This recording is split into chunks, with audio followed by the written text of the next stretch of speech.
భారతదేశ ప్రజలందరికీ స్వతంత్ర దినోత్సవ శుభాకాంక్షలు. బ్రిటిష్ బానిస సంఖ్యలు తెంచి స్వేచ్ఛావాయువులు పీల్చుకునే ఈరోజు మనందరికీ పర్వదినం. మన దేశ అస్తిత్వాన్ని, ఆత్మగౌరవాన్ని మువ్వన్నెల జెండాగా సగర్వంగా ఎగరేసిన ఈరోజు దేశ చరిత్రలో సువర్ణ అక్షరాలతో లిఖించదగ్గ రోజు. ఈరోజు మనం అనుభవిస్తున్న స్వేచ్ఛ, స్వాతంత్రం ఎందరో మహనీయుల త్యాగ ఫలం, సుదీర్ఘ పోరాట ఫలితం, అనేక ప్రాణ త్యాగాలు, అనేక జీవిత త్యాగాల ఫలితం ఈ స్వాతంత్రం. ఎందరో మహామౌల త్యాగాల వెలకట్టలేని బహుమతి ఈ స్వాతంత్రం. అటువంటి మహనీయులందరికీ శిరస్సు వంచి వినమ్రంగా నమస్కరిస్తున్నాను. వారి త్యాగాలను స్మరిస్తూ తెలంగాణ రాష్ట్ర ప్రజల తరఫున వారందరికీ కృతజ్ఞతలు తెలియజేస్తున్నాను. పోరాటం అంటే ఘర్షణ, యుద్ధం, హింస. కానీ ప్రపంచ చరిత్రలోనే ఆయుధం లేని యుద్ధాన్ని మన స్వతంత్ర పోరాటం, అహింసనే ఆయుధంగా మలిచి చేసిన మహాసంగ్రామం మన స్వతంత్ర సంగ్రామం. అహింస అనే ఆయుధంతో ఇంత గొప్ప విజయాన్ని సాధించవచ్చు అని రుజువు చేసి ప్రపంచానికి సరికొత్త యుద్ధ తంత్రాన్ని చూపించిన దేశం మనది. ఆ ఘనత, ఆ కీర్తి జాతిపిత మహాత్మా గాంధీకి దక్కుతుంది. ఈ సందర్భంగా ఆ మహనీయుడి దార్శనికతకు శిరస్సు వంచి నమస్కరిస్తున్నాను. ఈ దేశానికి స్వతంత్రం సాధించడంలో గమ్యం చేరినట్టు కాదు.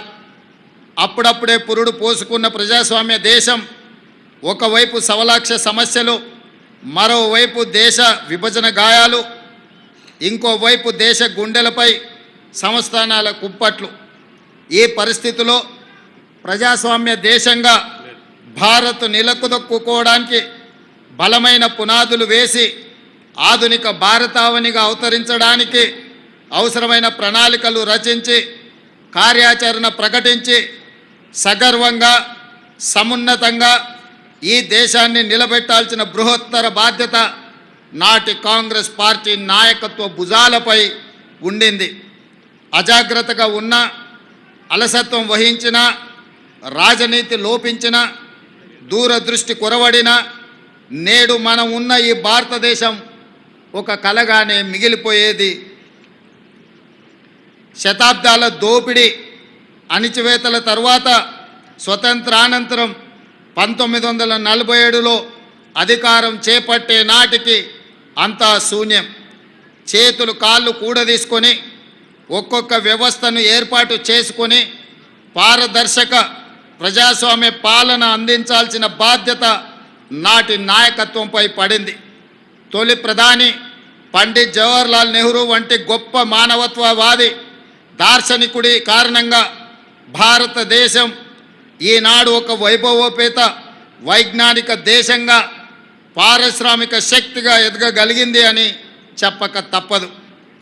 పంచవర్ష ప్రణాళికలు రచించి ఈ దేశానికి వ్యవసాయ, పారిశ్రామిక అభివృద్ధి అన్నవి రెండు కళ్ళు అని నమ్మి ఆ దిశగా తొలి అడుగులు వేయించిన దార్శనికుడు పండిట్ నెహ్రూ గారు.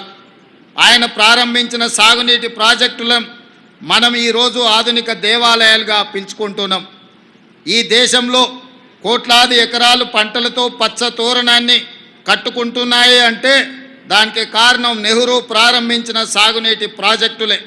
మన రాష్ట్రంలో నాగార్జున సాగర్, శ్రీశైలం, బాక్రానంగల్, శ్రీరామ్ సాగర్ లాంటి ప్రాజెక్టులు నెహ్రూ ప్రారంభిస్తే ఆ తర్వాత వాటిని పూర్తి చేసి కోట్లాది మంది రైతుల పొలాలకు సాగు జలాల పారించిన గొప్ప చరిత్ర స్వర్గీయ శ్రీమతి ఇందిరాగాంధీకి దక్కుతుంది.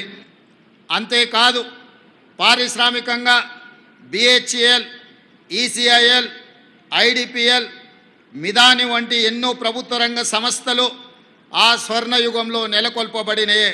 హరిత విప్లవం, శ్వేత విప్లవం, నీల విప్లవం వంటి వంటి కార్యక్రమాలను చేపట్టి అన్ని రంగాల సమగ్రాభివృద్ధికి కృషి చేసిన ఘనత నాటి ప్రభుత్వాలది.